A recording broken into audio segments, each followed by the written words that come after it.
దొరబాబు దొరబాబు దొరబాబు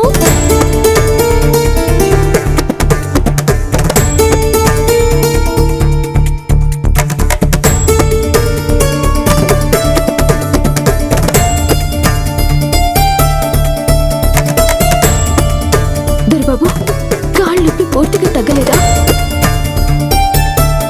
రాజీవ్ కాలు గురించి నీకెందుకు? నువ్వెందుకు నా ఇంట్లో కాలు పెట్టావు? నా భర్త ఆరోగ్యం ఎలా ఉందో కనుక్కుంటే కూడా తప్పేనా? తప్పే. ఎందుకంటే వాడికి దూరంగా వెళ్ళిపోతాను అని చెప్పి మళ్ళీ వచ్చిందే కాక నా కొడుకు యోగక్షేమాలు అడగడం ముమ్మాటికి తప్పే. మాట మీద నిలబడే జాతి కదనిది. నా జాతి గురించి ఇప్పుడు ఎందుకు తెగారు?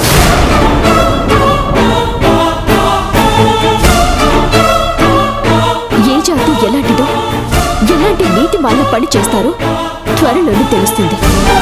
నీకేమైనా తేరగా దొరికానా? నేను ప్రతిసారి నన్ను చూసి కౌంటర్లు వేస్తావు. సారీ శ్రావ్య, నేను కావాలని చూడలేదు. నాకు ఆక్సిజన్ సరిగా అందక శ్వాస ఆడలేదు.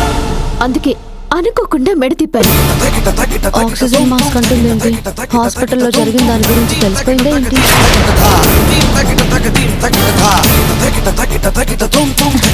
సోదాపి ఎందుకు వచ్చావో చెప్పవే. నీతో చెప్పలేదు, ఇంకెప్పటికీ కనిపించకుండా వెళ్ళిపోదామని అనుకున్నాను అత్తయ్య గారు. కానీ ఎంతైనా తాళి గొప్పది. భార్యాభర్తల బంధం చాలా బలమైంది. అందుకే గుడి పూజారి మాటను పట్టుకుని తెగతింపులు చేసుకోవటం మూర్ఖత్వం అనిపించింది.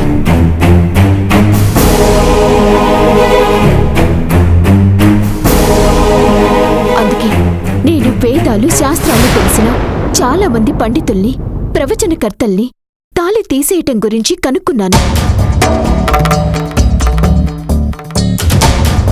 ఎవరికి వారు అందరూ ఏకాభిప్రాయంతో ఒక్కటి మాట చెప్పారు. భర్త చనిపోతే తాళి తీస్తారు తప్ప భర్త ప్రాణాలు కాపాడుకోవటానికి తాళి తీయటం అనేది ఏ పురాణాల్లోనూ లేదు, ఏ ఇతిహాసాల్లోనూ లేదు అని చెప్పారు. నేను నమ్మను. మళ్ళీ నా కొడుక్కి దగ్గర కావడానికి ఈ అబద్ధాలు చెప్తున్నావు. అబద్ధం నేనెందుకు చెప్తాను అత్తయ్య గారు?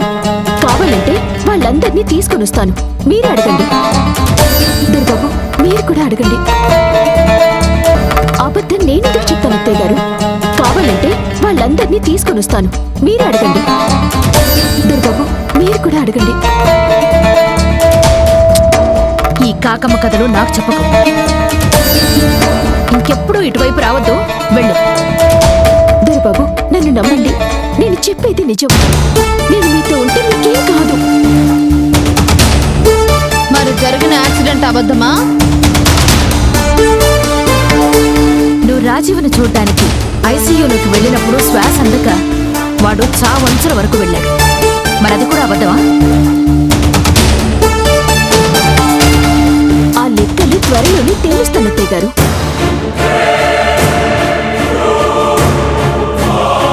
ఒక్క నిమిషం ఆలోచించండి దొరబాబు. ఇన్నాళ్ళు ఏమన్నారు? నా మెడలో తాళి ఉంటే మీ ప్రాణాలకి ప్రమాదమన్నారు. ఈ 4 రోజులు నేను మీకు దూరంగానే ఉన్నాను. మీరు కట్టిన తాళి నా మెడలోనే ఉంది, కానీ మీ ప్రాణాలకి ఏమీ కాలేదు. అంటే ఆ నమ్మకం తప్పనిగా? ఇది వచ్చిన ప్రతిసారి లాజిక్లతో నా నోరు మూయించేస్తుంది. ఇప్పుడేమంటావు? నా మెడలో తాళి ఉన్నా మీకేం కాదు అంటున్నాను.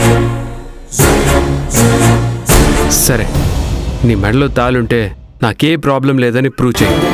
నీకు 10 రోజులు గడువిస్తున్నాను.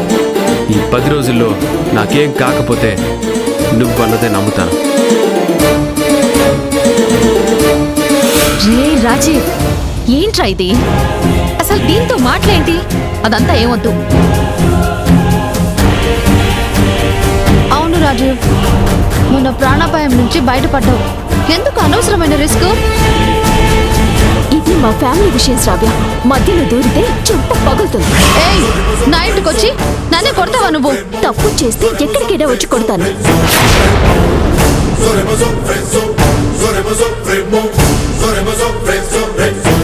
కొంచెం సేపు సైలెంట్ గా ఉండు. బాబు, మీరిచ్చిన 10 రోజుల గడువులో ఆ నమ్మకం అబద్ధమని నిరూపిస్తాను. దీని వెనక ఎవరున్నారో ఆ కుట్రని ఛేదిస్తాను. సరే.